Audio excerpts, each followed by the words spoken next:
Everybody, I hope you're doing well. I want to wish you a happy new year, and I wanted to take a little bit of time to talk about the Epiphan Pearl 2. And this is a device that is a very high-end dedicated video encoder for live streaming. Kind of offloads the resources from your computer doing all of the work to have a dedicated box doing all of the processing and the actual streaming. And I just got one in. I have the unique opportunity to try one out from Epiphan. They sent one to me about a week ago because I'm going to be on their live show. We're going to be having a chat about, some of this like DIY live streaming and adapting to new situations and using their products to kind of, overcome some of those challenges. So this device was sent to me by Epiphan. It's not, I don't own this device. It's not my encoder. They sent it to me so that we can have our live show together with them. They didn't ask me to make any videos about it or expect me to talk about the device. I just thought that if I went through the trouble of setting everything up, I might as well share how that's set up to kind of inspire any of you out there and give you ideas if you want to kind of go down this road as well with a high-end device like this. In order to communicate with them and bring my camera and everything into their feed remotely, we're going to be using a technology called SRT. And the Pearl 2 happens to be able to send an SRT signal over the internet to where they are in Canada. Then they're going to produce it, bring it all together, and we'll have a high quality show together. So fortunately, they sent me one of these devices to do that SRT sending, and they were kind enough to send me their higher end model, which is the Pearl 2, because it supports a little bit more functionality than the Pearl Mini that I'm used to, especially Teams NDI. So I'm going to make another video that's going to deep dive on how to configure and how to catch an NDI feed from Microsoft Teams so that you can bring it into a Pearl device and bring that into your live stream, even though the Teams call is happening on another device. So look forward to that video here in a couple days probably. And what I wanted to do first was just an overview of how I set up the Pearl 2 at my desk. So I'm recording right now on the Pearl 2. That's what you're looking at right now. This is the recording directly off of that device. And I have the ability to do picture-in-picture, do full video, as well as some other scenes that I'll show you in a moment. But I've also got my Osmo Pocket here to show you the desk setup. So a lot of times people put these in like a big production environment and they're going to have like a stage, stuff like that, where all the cameras are pointed at a stage doing like a town hall or something, or a classroom environment.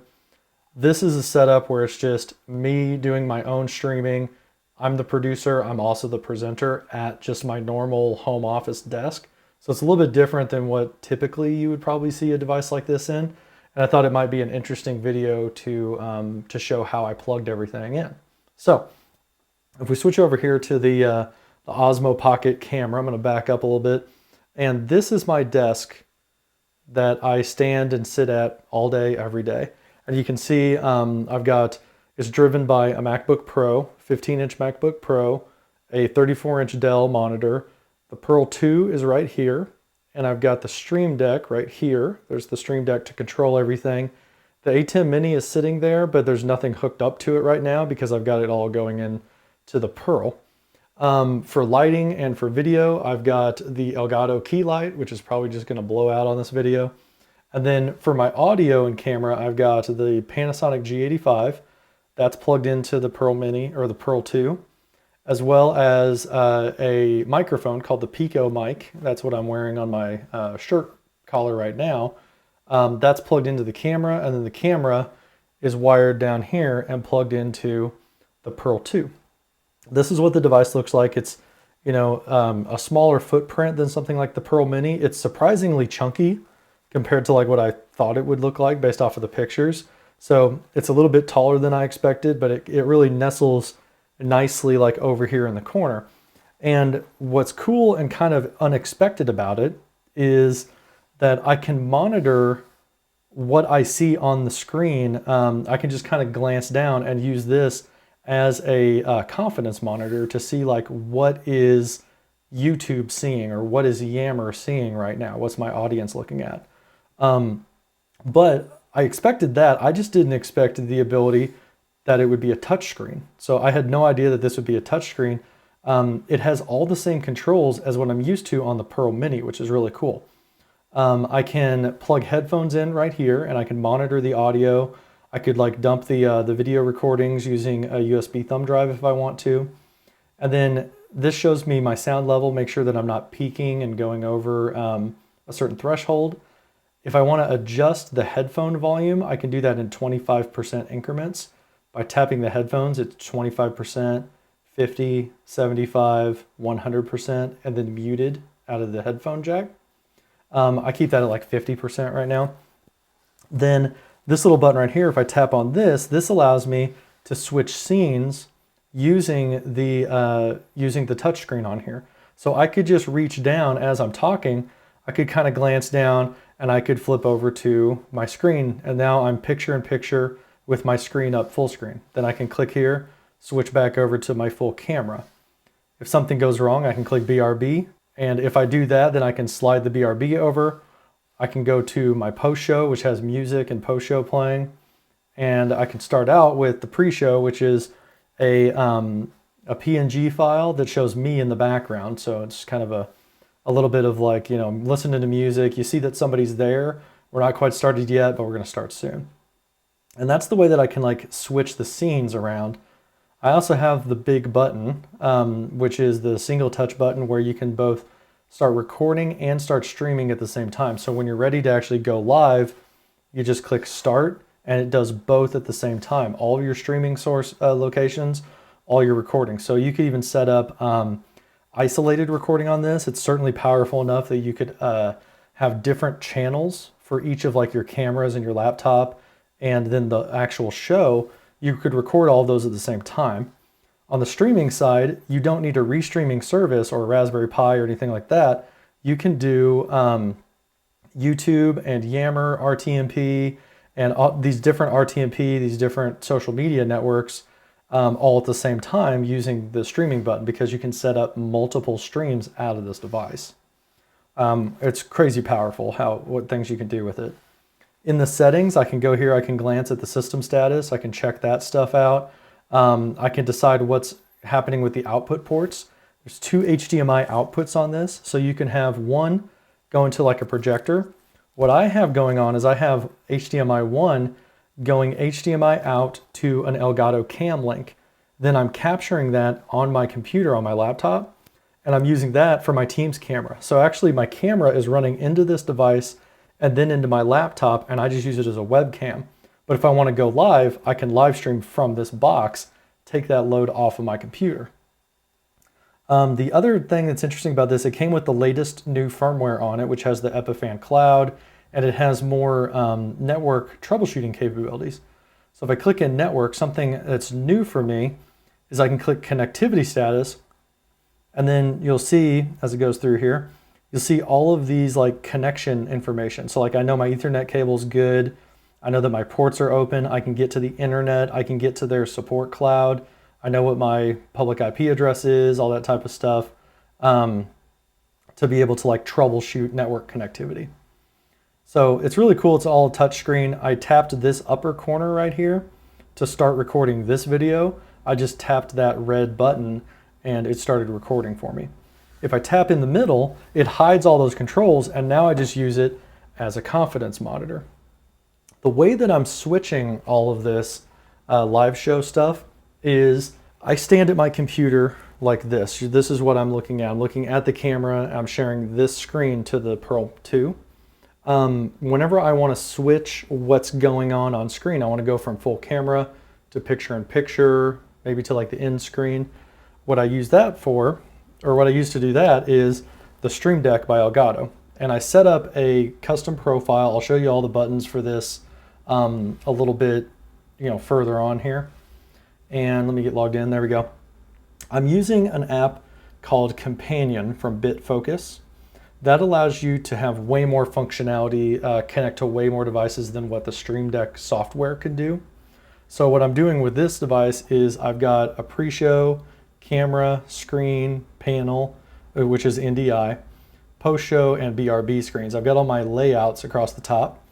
If I'm in a Teams call for my NDI, I can mute and unmute my microphone, and I can start and stop the streaming from the Pearl 2 using this button. And then if you see my other videos in the past, you know these are my Hue and Elgato lighting scenes. This just is a keyboard shortcut to center the window to whatever screen I've got. And then my CPU status. You'll see right now I'm recording a video on the Pearl. I could be live streaming. It's not taking any computer resources. My CPU is sitting here at 5 or 6%. So that's awesome. And over here, if I show this, I'm going to press the screen for screen pip, the button. If I press that, it switches over to that scene, and you'll see I'm really tiny in the corner right there with my Mac screen up. I can switch back over to here, and I can switch between the two things. So if I'm talking to the camera, I can be doing this like full camera view, and then if I want to show people something, I can click on that, and now I'm in demo mode, and then I go back to talking about something over here. So I can flip easily between things using a button rather than looking at and hunting for the screen. So I don't have to take my eyes away from the camera.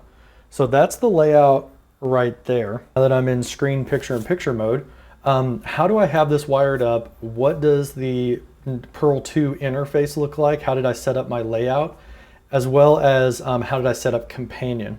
So let's start out with the wiring diagram.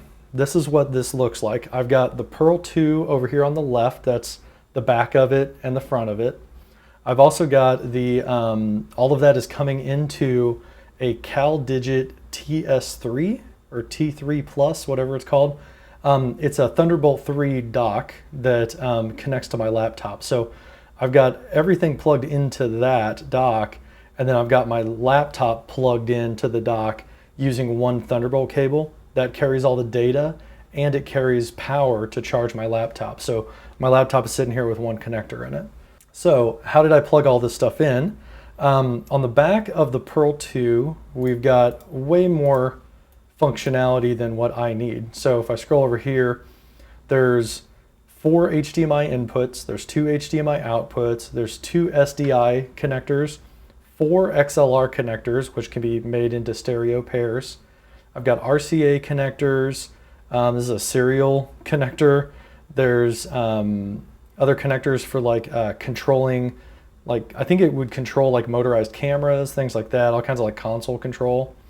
2 USB ports, which you can use webcams connected to, so I could have like an overhead desk camera that's like a Logitech camera. Ethernet, of course, and then power. Now, if I scroll out a little bit, what I've got is I start out with my microphone. That's clipped to my shirt. The receiver base is going to the camera. So that makes sure that my audio is in sync with my video. The camera has an HDMI output coming out of the Panasonic G85. That is going into HDMI-A right here.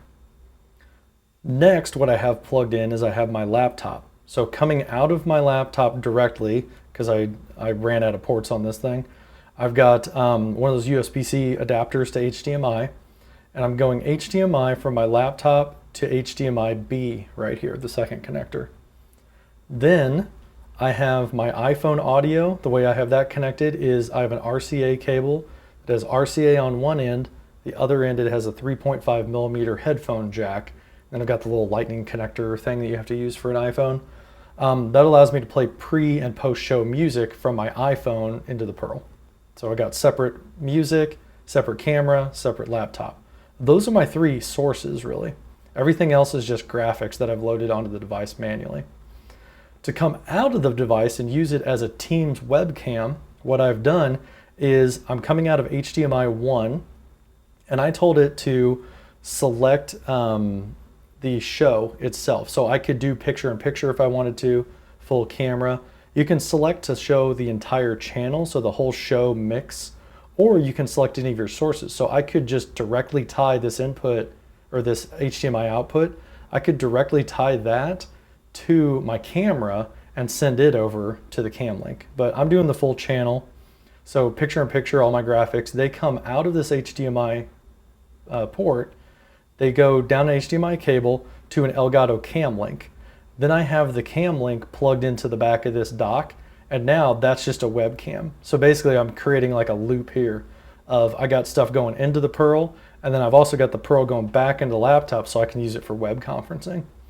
I have a network switch, a gigabit network switch. I have Google Fiber at my house. So I've got a fiber gigabit connection up and down. That's coming to a gigabit switch in my office. Of course, both devices, my laptop and the Pearl, are connected via Ethernet to all of that. Coming out of the Caldigit, I also have a monitor. So that's my 34-inch Dell ultra-wide monitor. That's just my laptop screen. And I don't share that into the Pearl because it's a weird aspect ratio. It's super stretched.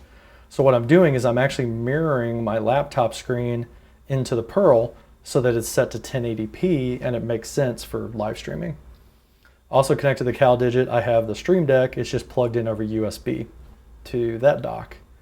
There's nothing plugged into the front of either of these devices actually. So I have the ability to plug in an SD card. I plug in headphones. I charge my keyboard off of this every like week or so. I'll plug in my keyboard to charge off of there. And then the Pearl, I could plug in headphones. I could dump files using the USB, things like that. But I don't have anything plugged into the front of either of these. So it's a nice clean layout that way.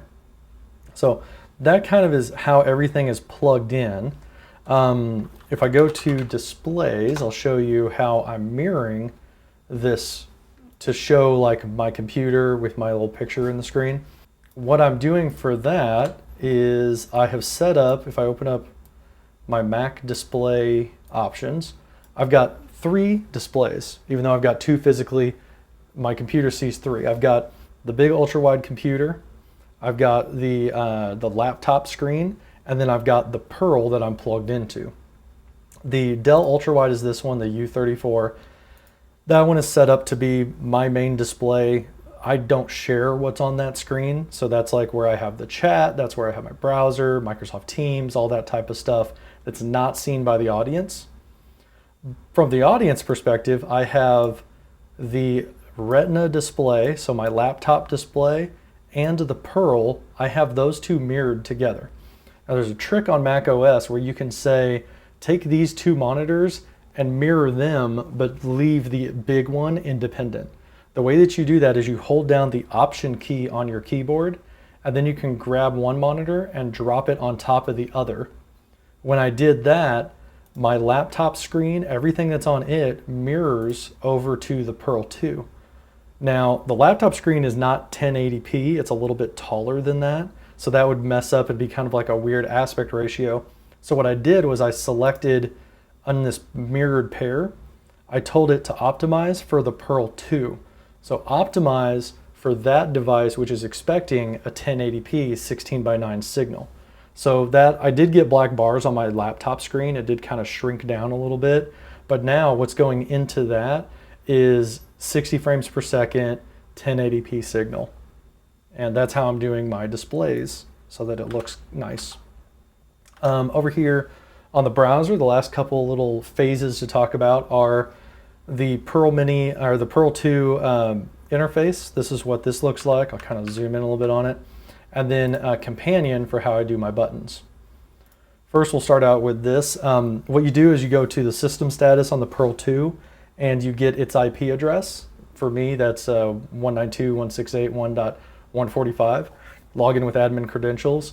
And then I just have one channel. This thing's definitely powerful enough I could have multiple shows running at the same time, but I'm just doing one right now. And when I go to the layouts right here, you'll see that I've got just some really basic layouts set up. Right now, the active one is screen picture in picture.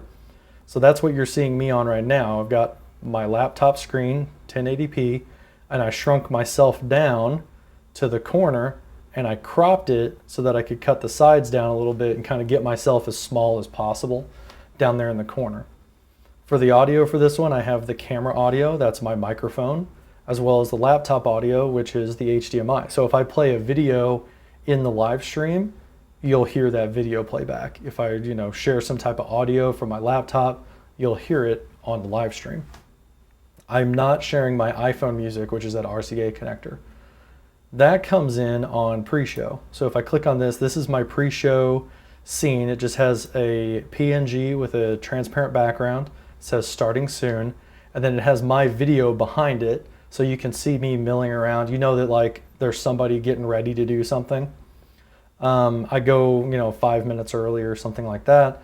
And then people can watch that as well as listen to music as they're coming in early before the show. They know that like their audio is working because they can hear the music, and they know that their video is working because they can see me moving around. So they're kind of doing my sound check for me. So I just have my music there. I do not have camera audio. So you're not going to hear me talking. You're not going to hear my kids yelling or things like that before the show starts. It's just music. So that's how I have those set up. Then when I go live, I go to camera, again, pressing a button on my Stream Deck. I have my full screen camera right here. And that's just nice 1080p 16:9. I only have my camera audio. The music goes away because it's unchecked right there.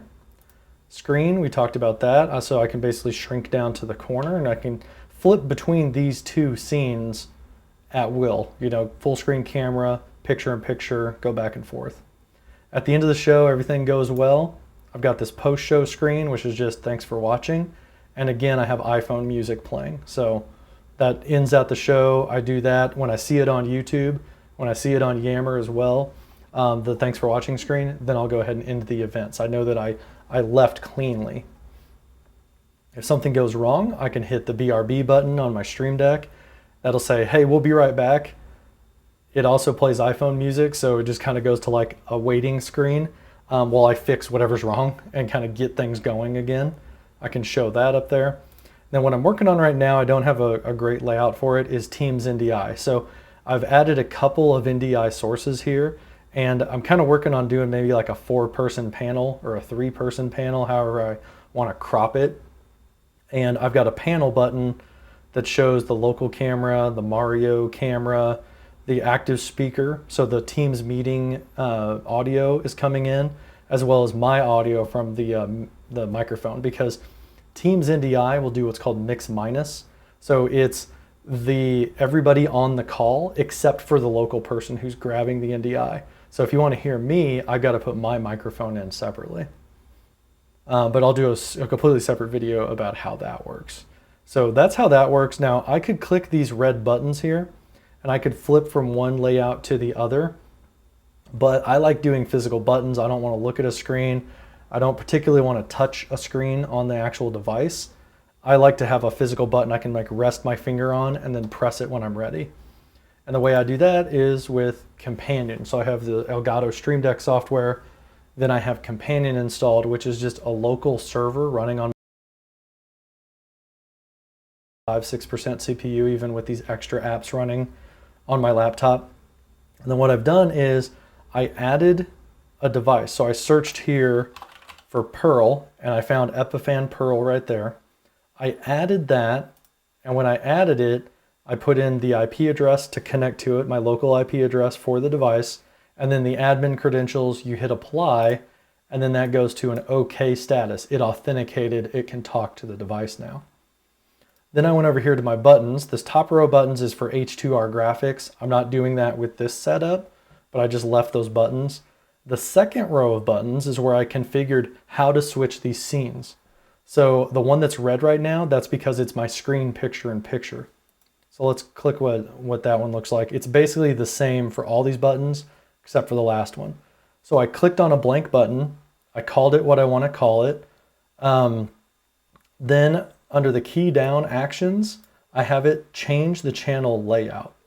So I selected from the Pearl 2, the instance that I have set up, change current layout, and then for the main channel, I want this one to go to screen picture in picture. For the camera button, if I click on that one is going to go to the main channel, the camera layout. For panel, you guessed it, main channel, the panel layout. The other thing I did is at the end, you have this box here for instant feedback. So what happens when you press this button? Like, you can change the look of the button based off of the status of something that it's connected to.